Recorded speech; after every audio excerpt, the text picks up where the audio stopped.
हरे कृष्ण। ग्रंथराज भगवत गीता की जय।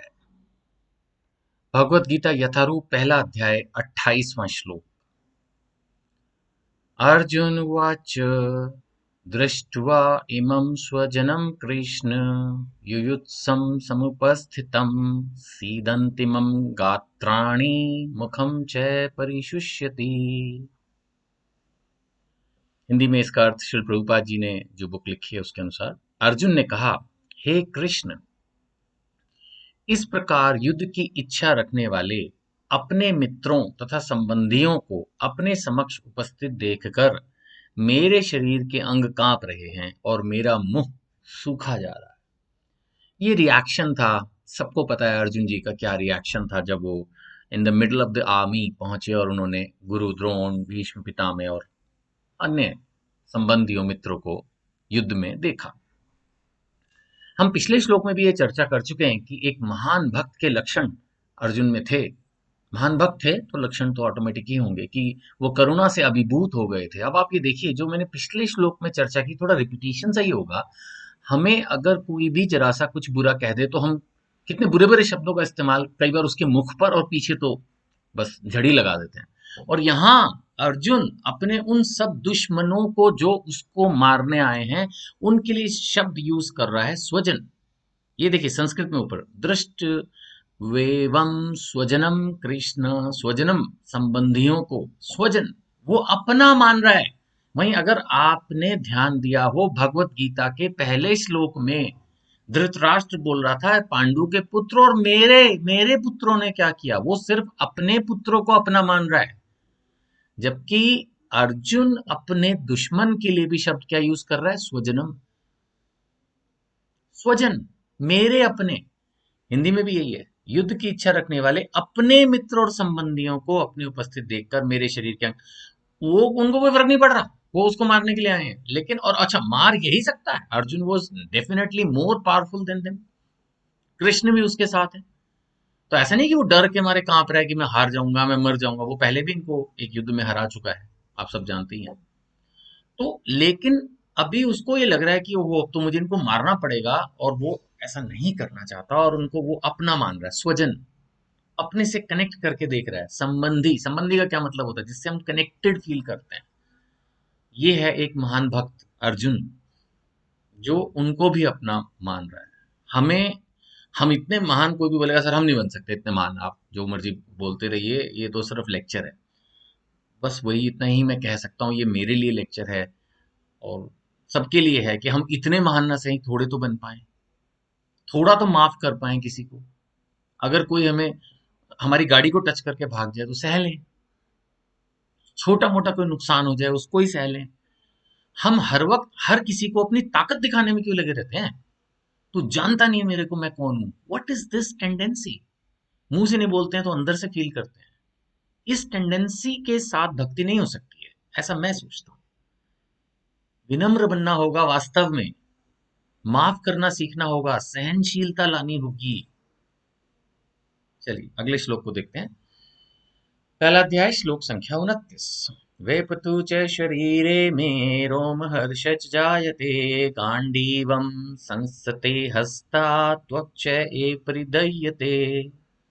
अर्जुन अब और लक्षण प्रकट कर रहे हैं इस बात की कि वो कंफ्यूज हो गए हैं, परेशान हो गए हैं। वैसे ये भी सब भगवान की लीला का ही पार्ट है, अर्जुन उनके नित्य पार्षद हैं। तो मेरा सारा शरीर कांप रहा है, मेरे रोंगटे खड़े हो रहे हैं।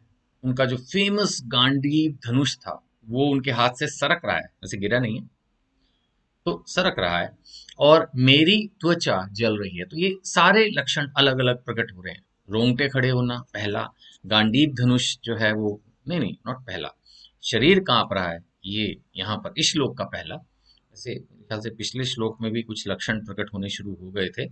हाँ, शरीर के अंग कांप रहे हैं।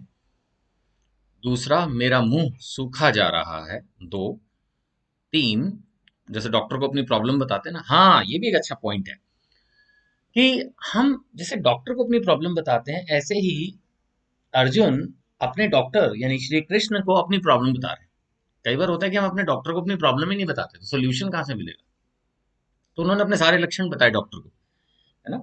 इस श्लोक में और बता रहे हैं, मेरा शरीर कांप रहा है, मेरे रोंगटे खड़े हो रहे हैं, मेरा धनुष मेरे हाथ से सरक रहा है, मेरी त्वचा जल रही है, all symptoms, you know. And the real doctor, believe me, is Krishna. The real doctor is Krishna. जो परमानेंटली हमारी सारी प्रॉब्लम्स को सॉल्व कर सकते हैं, वो परफेक्ट डॉक्टर हैं श्री कृष्ण। अगला श्लोक लेंगे 30th। अभी और सिम्टम्स बता रहे हैं। न च शक्नोमि अवस्थातुं भ्रमति च मे मना निमित्तानि च पश्यामि विपरीतानि केशव। मैं यहाँ अब और अधिक खड़ा रहने में असमर्थ हूँ। और सिम्टम, मैं अपने को भूल रहा हूँ। और सिम्टम, मेरा सिर चकरा रहा है। हे कृष्ण, मुझे तो केवल अमंगल के कारण दिख रहे हैं। उसको लग रहा है भाई सब कुछ अमंगल होगा, एक्चुअली परिवार मारा जाएगा। आगे जाके वो इसके परिणाम भी डिस्कस करेंगे भी अर्जुन जी भगवान के साथ कि अगर मैं इन सबको मार दूंगा तो क्या रिजल्ट्स, डिजास्ट्रस रिजल्ट होंगे। तो एक भक्त होने के नाते, एक अच्छा व्यक्ति होने के नाते अर्जुन जी इस तरह से बिहेव कर रहे हैं, तो इट इज क्वाइट नेचुरल। तो ये सब उन्होंने अपनी प्रॉब्लम्स भगवान कृष्ण के सामने रखी। अब और वो इस बात को कह रहे हैं आगे चल के, न च श्रेय अनुपश्यामि हत्वा स्वजनम आहवे न कांक्षे विजयम कृष्ण न च राज्यम सुखानि च। हे कृष्ण, इस युद्ध में अपने ही स्वजनों का वध करने से, फिर स्वजन शब्द यूज कर रहे हैं, संस्कृत में भी है। हे कृष्ण, इस युद्ध में अपने ही स्वजनों का वध करने से न तो मुझे कोई अच्छाई दिखती है और न मैं उससे किसी प्रकार की विजय, राज्य या सुख की इच्छा रखता हूं। मुझे कुछ नहीं चाहिए। ये ऐसा, this is something also called शमशान वैराग्य। कई बार ऐसा होता है कि हम किसी मुसीबत में होते हैं बहुत, या दुखी हो चुके होते हैं, किसी बीमारी से लड़ रहे होते हैं, तो हम बोलते हैं हमें कुछ नहीं चाहिए। फिर जब हम ठीक हो जाते हैं तो फिर हमें लगता है कि हमें चाहिए।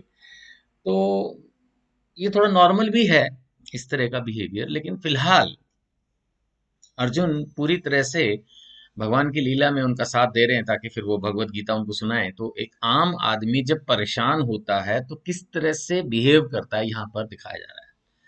यहाँ पर अर्जुन ने कृष्ण को अपना भगवान भी माना है, गुरु भी माना है ना, अपने से बड़ा भी माना है, अपना आदरणीय माना है।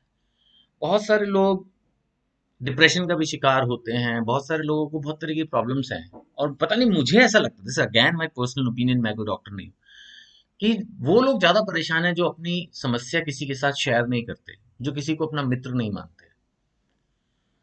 देखिए, अगर हम किसी को अपने जीवन में अपने से ज्यादा काबिल मानेंगे, बड़ा मानेंगे, आदरणीय मानेंगे, गुरु मानेंगे, उससे अपनी प्रॉब्लम डिस्कस करेंगे, तो वो अपने जीवन के जो एक्सपीरियंस हैं उसके बेसिस पर आपको गाइड करे।